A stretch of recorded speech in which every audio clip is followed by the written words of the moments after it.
Hello to you, Soulsync. It's me, Jason Paul, and you're joining me on this month's Spirit Talks, where I put your questions directly to the spirit world via trance medium Niko, who channels a spirit collective called Theo. And I will say this, trance mediumship is just so beautiful, and if you haven't ever witnessed it firsthand, just being able to sort of have a spirit person directly from the other world come and cross the veil and talk directly to you. It's so impactful, and it's very different to evidential mediumship because the energy behind it, the power, it really leaves a healing impact on you, actually.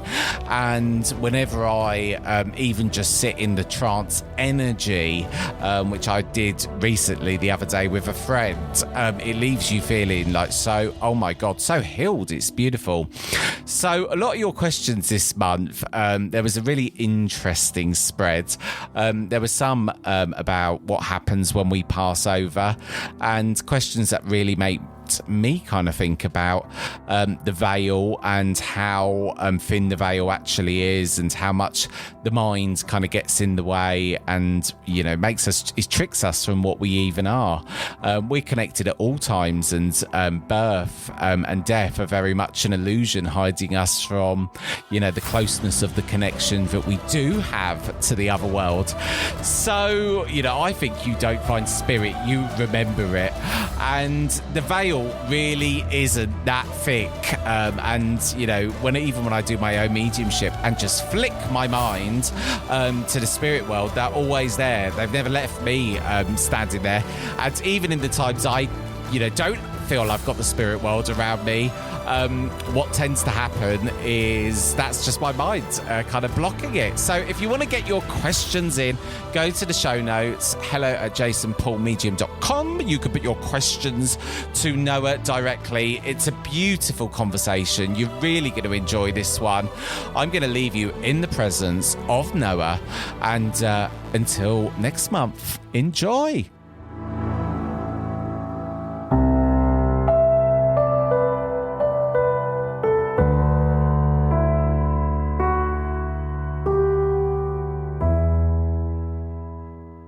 Greetings to you, my dear one.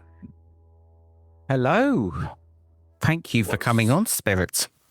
Once more, my dear, the gratitude is ours.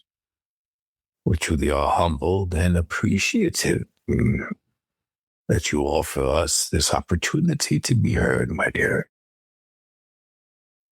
Notice, my dear, even as your awareness is expanding into the field of consciousness, the intellect does not always have the precise vocabulary or the insight. There is a very powerful resonating occurring from within, my dear. So I ask you and those who listen, how often do you focus on that inner remembrance, and how often do you refer to the mind dismissing as imagination?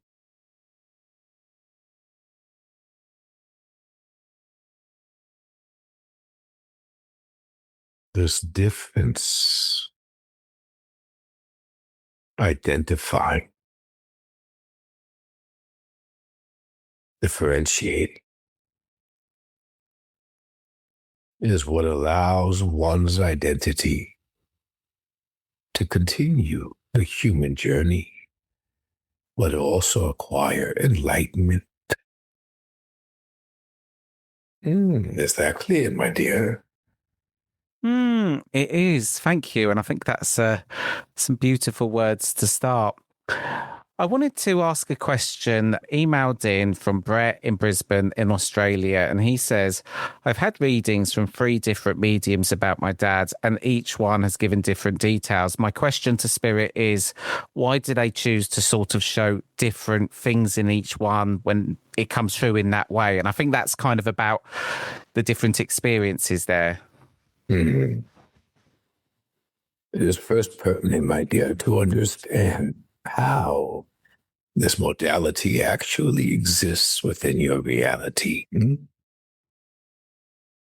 The essence of the one loved and perceived lost is not returning with containment of full memory as one possesses during their incarnation. Memory belongs to the biological aspect of the mind. The container, which is perceived as the auric field in your realm, contains the residue of that incarnation.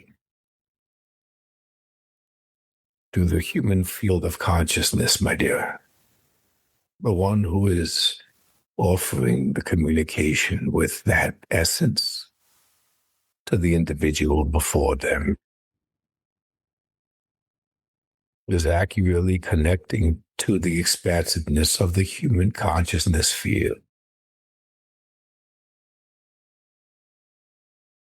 Within that, they absorb the memory held within the subconscious of the person before them. And they are articulating a combination of what remains within the residue and what the one before them possesses as remembrance, memory, stored deep within the subconscious. So as the memory stored within the subconscious is vast, so too describes or the information being obtained and delivered is also vast and not identical. But notice the focus of the recipient includes seeking proof. This is the resistance of the human identity. But rather than seeking proof to what has been articulated, allow them to focus on what they feel. To the residue we mentioned within the field is the emotion they feel. They sense that presence near, even if the information being provided varies. It is not communication as two in physical form, utilized to communicate. It is a shared essence, mutual feeling, love. This is how essence to essence continues to remain interconnected. There is no form with the essence. It is consciousness. It is feeling. It is love. There is remembrance within the love. So rather than listen to each word being offered, one should feel the presence near. They'll feel heightened sensations on the skin, a shift within the atmosphere, the expansiveness of the heart. That is the purest connection of all, for it is eternal. Is that clear, my dear? Thank you. So a question from Rebecca in Portland in the USA is, we are living through what feels like a collective trauma, climate anxiety, political division, isolation. My question to Spirit is, from where they stand watching us, what do they want us to know about this moment in human history? What do they see that we can't? View it as change, my dear. Much needed change.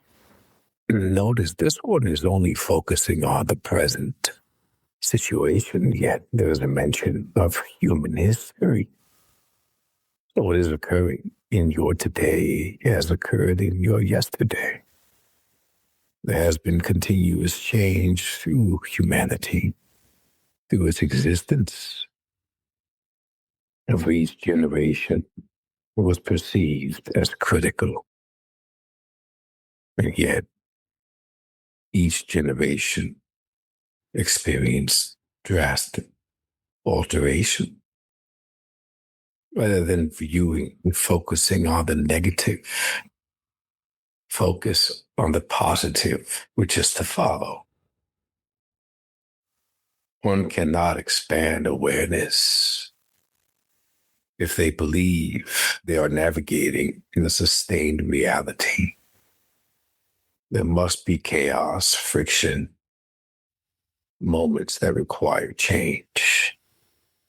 For change occurs from within, not from what one is observing. Yet the focus remains externally. Judgment, hatred, violence, discouragement. All seeking internally to change themselves. Do not focus externally. Allow what you perceive externally to mirror your internal behavior. Judgment comparison is unnecessary. For each one of you is interconnected as essence. So if you judge one, you are judging yourself. If you offer disdain, you offer to yourself. Embrace the change. You are still unaware of what is to follow.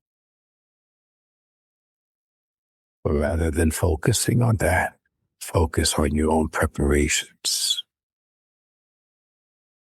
Will you be loving, compassionate, understanding? Will you view each as an equal as essence? Will you welcome the new humanity when the time arises? Notice how this shift in perception even alters the question. Is that clear, my dear? It is, thank you. Callum in Edinburgh has asked, my daughter is 7 and she regularly talks about a little boy in the corner of her bedroom. She's not frightened. She says, actually, he's quite kind. My question to Spirit is, why do children see what adults can't? And what is it about childhood that keeps that veil thinner? It is not a matter that the adult cannot, my dear. It is that the conditioned human identity resists the truth. Notice this young age, the identity has not yet been conditioned. There have not been enough experiences lived through which alter the trajectory, which alter the conditioning, which alter the outcome of what the identity is meant to become. Therefore, my dear, they are still a pure love. They are still ultimately connected, if you will. They see all equal. They see all with love. They see all as love. But this is how they are viewing their own essence. But even as the identity conforms to the conditioning throughout the journey, there are multiple moments where one recognizes kindness, offers compassion, is of love, hesitates before they respond with anger. It is noticing those moments. It is reconnecting to the kindness in you to reverse the development of the identity, if you will. One does not ever lose the capability of being of love, just as one never loses the connection to their highest essence. It is merely camouflaged with the product of the identity, who they have become, if you will. This is what one refers to in your realm as awakening. You are not awakening to any reality. You are remembering your own essence as the child. Is that clear, my dear? Thank you. Carol in Norfolk has asked, I'd like to ask Spirit about dreams. I dream of my late husband almost every night. Are those visits, or is it my mind just processing the grief? How would I know the difference between that and genuine spirit contacts, as it were? And recognize that the dream state, in each moment, one loses consciousness of time throughout their daily lives.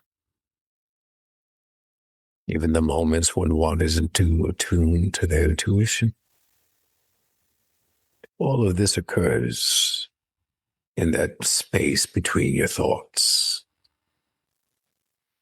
The human identity serves one main purpose: to continuously provide the thoughts. It is always analyzing, rationalizing, creating. And yet, even through the duration of a human journey, there is always silence between the thoughts. Recognize that that silence was placed there, if you will. This is what is known as your awareness. Viewed as the threshold to the unseen. It was intentionally placed by your highest essence as that open portal, if you will. This is the expansive consciousness we spoke of earlier. Notice how many moments throughout your waking day do you fall into that gap without realizing it. Upon the sleep state, the conscious mind is at rest. So you are fully exploring that gap, that stillness, that silence between the thoughts. So the threshold is much more prevalent. The access is there. Your mind interprets it as a dream, a memory, a visitation of a loved one. What the mind is not registering is that you are also receiving direct guidance by your highest essence.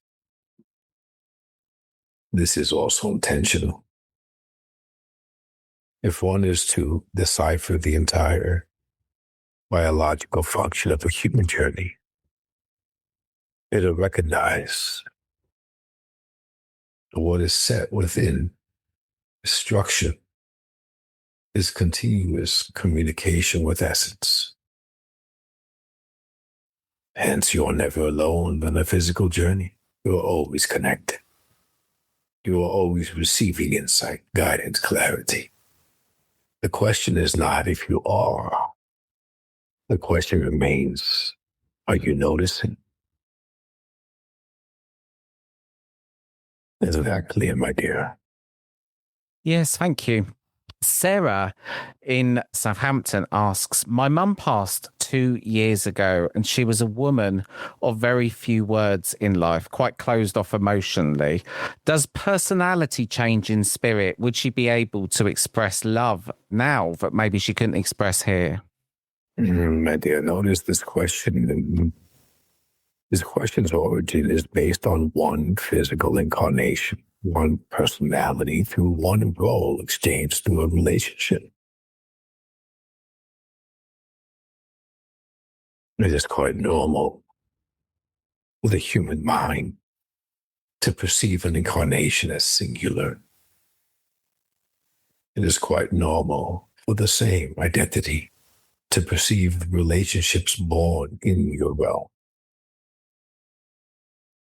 It is obvious that a child is created through the union of two. A friendship is formed under circumstances. This is what the lens of the human identity perceives as the truth. But when one utilizes the lens of their highest essence, they remember that each relationship that excels within an incarnation is first agreed upon, through a sacred covenant, essence to essence. And yet it does not remain at only one incarnation, my dear. The essence this one is recalling as the mother. This is how this identity registers the connection. It is also unaware that there are multiple incarnations occurring simultaneously. So the same essence is providing another role, another title, through various incarnations, where it can be the child in one, the spouse in another, a friend in another, even a foe in another. They're not all identical. It shines light that there is no loss, even as the human identity perceives death as final and a loss that is inaccurate. For once more, they are unaware of the simultaneous relationships, incarnations occurring with the same essence. So if one essence is experiencing multiple incarnations simultaneously, imagine for a moment that each of these incarnations provide a specific personality based on their role, their title, their significance. So it is not that once the form perishes, the essence returns to a location and offers the personality of that human existence, but rather a collective of all incarnations, all personalities, all experiences, all memories, fused as one knowing to the greater intelligence of one's essence, the one that stores all incarnations, all memories. So it is not following the same format as a singular incarnation where one's identity is crafted through experiences, which offers specific personalities, specific traits, specific logic, but rather a fusion of all to create the greatest, most evolved version of that essence as possible. Is that clear, my dear? Yes, thank you. Grace in Brighton asks, the planet is in crisis, climate change, species extinctions, the oceans. My question to Spirit is, from where they stand, watching all of this going on with the planet, do they feel the damage to the Earth the way we do? My dear, first, focus on the structure of your sentence. You are itemizing. You are separating. You are speaking of each as its own identity. But as mentioned, my dear, we are all consciousness. Imagine, if you will, an infinite field of consciousness will all reside. You are experiencing an incarnation. Thereby, your consciousness is a consciousness which incarnates. But you are not viewing. There are multiple consciousnesses in the same field. Specific consciousnesses do not incarnate. Other consciousnesses are field or rigid consciousnesses, which are planetary, environmental, animal kingdom, still all part of the same field of infinite consciousness. Just as you are on your trajectory of your incarnation with your lessons and your changes and your integrations, so too does each consciousness forego their own trajectory, their own changes, their own integrations. Notice, my dear, you mentioned a planetary change, and your human identity is focusing on that. But ask yourself, the planetary consciousness focusing on your incarnation and your change. Rather than viewing externally, as mentioned, focus within. What is your trajectory consisting of? What is your true purpose as your essence? Where have you veered off of the trajectory and are truly your identity? Where have you forgotten it? Where is there for you to return? This is the purpose of all essence, of all consciousness. To experience, to evolve. There is no return, but none has ever left. It is the integration process which matters most. Is that clear, my dear? Yes, thank you. And the final question is from Casey in Austria. And I want to ask Spirit whether they can see our thoughts, not just our actions, not just what we say out loud, but the internal private world inside our heads. Good question. My dear, once more notice the use of the word mind. Where you are once more focusing on separation, my dear. We mentioned earlier, awareness is placed within the human nervous system. You are always interconnecting with your highest essence. You even receive insight through intuition throughout your entire physical journey. Where do you perceive this originates from? It is not within the mental mind, the privacy of its confines. You are not mental mind, or are you your identity? This is a product of your incarnation, shaped through your experiences, through your realm, through your interactions, through your engagements, through everything the subconscious mind has stored in its vault. And yet, who is the navigator? This is the pertinent question. It is your highest essence. It is your ability to receive intuition.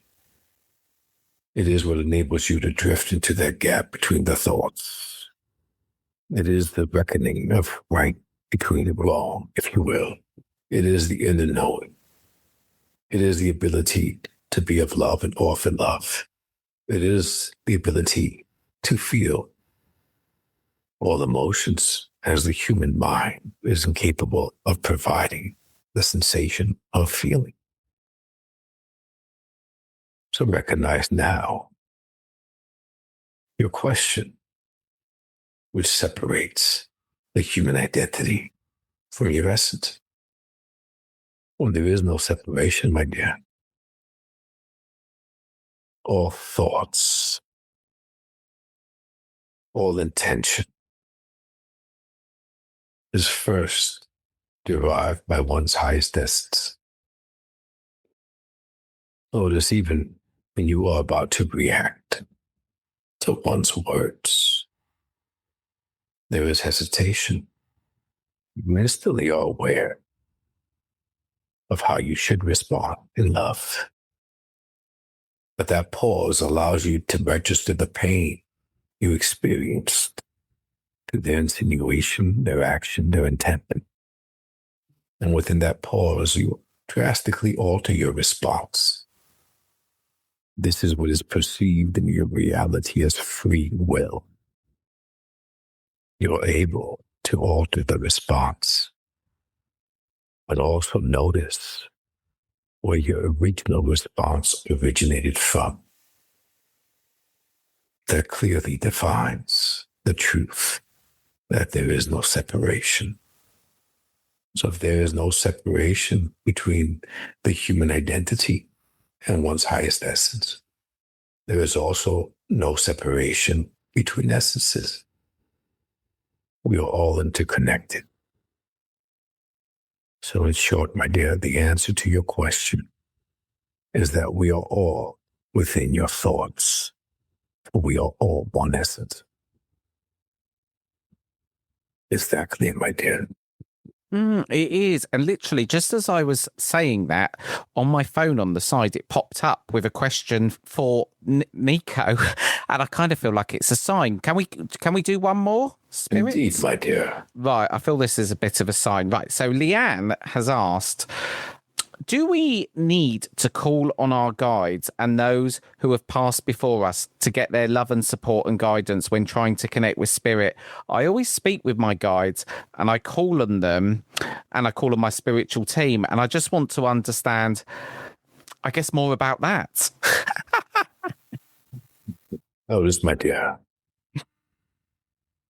Though there is not a definition of a hierarchy, it is simpler for the human identity to register the assistance as a hierarchy, if you will. When one experiences the perceived loss of a loved one, it is the essence of that loved one which first reappears, if you will. As mentioned, there is no process, no hierarchy. But due to the fact that one recognizes the familiarity of the energetic frequency of that essence, so they recently departed the physical reality. They're much more susceptible to accepting it without fear and trusting. The essence of that loved one assists you with then connecting to the essences who have been assisting you throughout this physical journey. The human intellect does not register them as familiar, but the essence truly knows them. These are perhaps other relationships and other times, also deeply loved by you. And there is a familiar that resonates. And yet because they are unfamiliar to you within this particular physical incarnation, if it were not for the loved one, you would have most likely resisted and rejected the concept that essence was near. These who are assisting to regulate your nervous system, to offer trust, to allow you to soften the human identity, to trust the unseen and that which is not taught within your reality, which had no bearing on the conditioning of your identity nor mind, in order to accept. And all of this assistance defines an underlying goal to reassist you to connect to your own highest essence once more. For when one reconnects to their highest essence, it is only then that they are able to continue to view their current human experience through the lens of their highest essence. And notice when one views through that lens, how drastically altered that human experience becomes. That is the true evolution of all essences. That is the true focus of each incarnation. That is how one truly remembers the purpose of their essence within that incarnation. Is that clear, my dear? It is. Thank you, Spirit. I will ask you to leave us on some final words today. Thank you. Indeed, my dear one.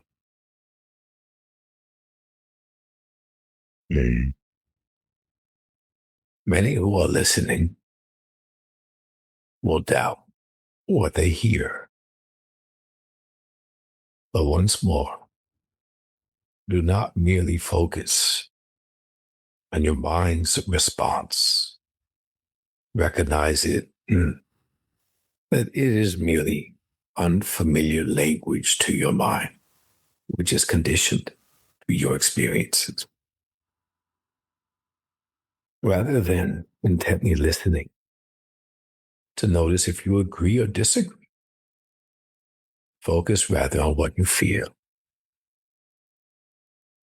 Do you sense the pressure, a shift in atmosphere, a presence near? Do you feel an expansiveness or warmth in your heart? Is there a deeper desire, yearning for more explanation as something foreign is registering within? Trust what you feel rather than what you cannot rationalize at this moment through the conditioned mind. And above all, focus keenly on that love within. That is the only way we're always connected. For we are all of pure love, and honor that, my dear ones. It is through that love that we honor and respect each and every one of you. I thank you, my dear one. It has been a privilege.